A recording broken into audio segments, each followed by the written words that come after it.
Okay, so another Raw with no Brodus Clay debuting, with the lame reason that the longer he waits, the more vicious he'll be when he shows up. So I guess next week is when Brodus Clay, or Umaga 2.0, is going to finally be unleashed on Raw.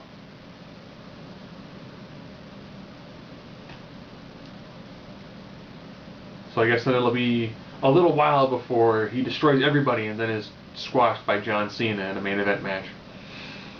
Okay, so this week's Raw began with Roddy Piper essentially again talking to John Cena. I guess they're trying to either make me, the fan who remembers like the 80s of wrestling, either they're trying to make me like John Cena, hate him more. I'm entirely confused because currently I so don't care for his match against The Rock at WrestleMania. I don't. I'm getting WrestleMania regardless because it's normally a really solid pay-per-view. This year it had some duds, but you know, his match between Rock and Cena, we pretty much all know that Cena is going to win in a passing of the torch, very reminiscent to when Rock took on Hogan. Period. You know, do I think we're going to see some miraculous change in John Cena's character and all of a sudden become a lot more interesting? Doubtful. He's kind of been the same character for multiple years. The one awesome thing is that John Cena did mention WrestleMania in Chicago, which I was there rooting for Edge, as well as the Hall of Fame in Chicago the night before, where he was pretty much booed and cursed at the whole time. Pretty much from the press conference on, it was a John Cena hate fest. WrestleMania weekend in Chicago. Period. And of course, John Cena really didn't have a match. Morrison took on The Miz in a Falls Count Anywhere match where Morrison got repeatedly beaten down. Of course, as of the filming of this recap, Morrison hasn't signed an extension, so I wish Morrison a speedy recovery for him and Melina in TNA. Enjoy your future endeavors, Mr. Morrison. The match that we had between Ziggler and Orton, pretty solid. You know, Ziggler, I look for next year to be Ziggler's year. I think next year is when Ziggler will really all of a sudden just go nuts when it comes to Raw. He's right there on the cusp. He's very much in the spot the Miz was.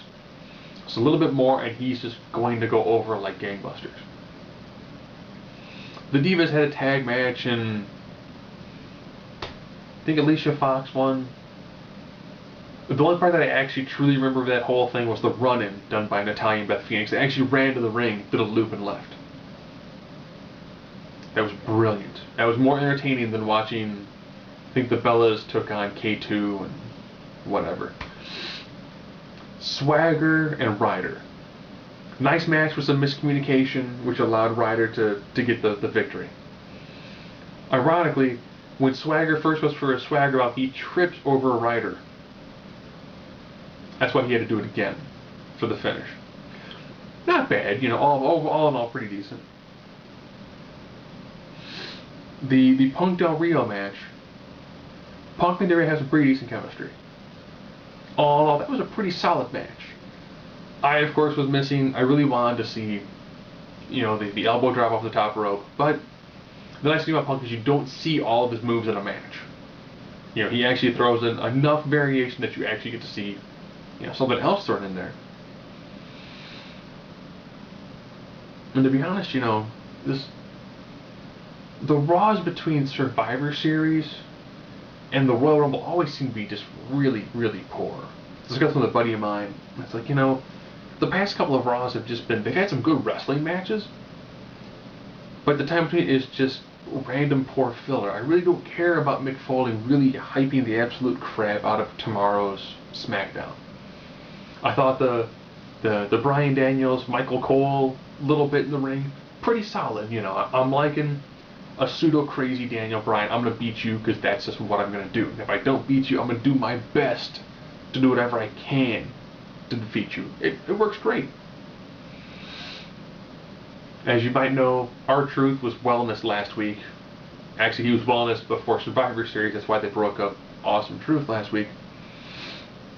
So I'm going to go back to the little piece that The Miz said. Miz said he was cutting dead weight. So anybody who's been with him in the past, he's going to attack. And we were discussing The Miz and his evolution of character. When Miz first showed up, he had the extreme expose. So he had 3 valets. I think Brooke Adams, who is now Miss Tess Mercher on TNA, Layla, who's been injured for a long time, and Kelly Kelly. Now, he's laid out Morrison, who is a tag team partner. He's laid out R-Truth, who is a tag team partner. The only person who's left that has a history with him is Kelly Kelly. So maybe next week The Miz is going to brutally assault Kelly Kelly. If he does, that would be pretty sweet. There's also another little blurb at the bottom of the screen. I think it was for YouTube user 2nd 2012. Hopefully it's Jericho. I'm hoping if it is Jericho, I want to see Jericho just feud with the following people: Punk, Miz, Ziggler, if he's got time and if he's still employed, Sin Cara. Maybe even to a lesser extent, Del Rio if Sin Cara has been future endeavored.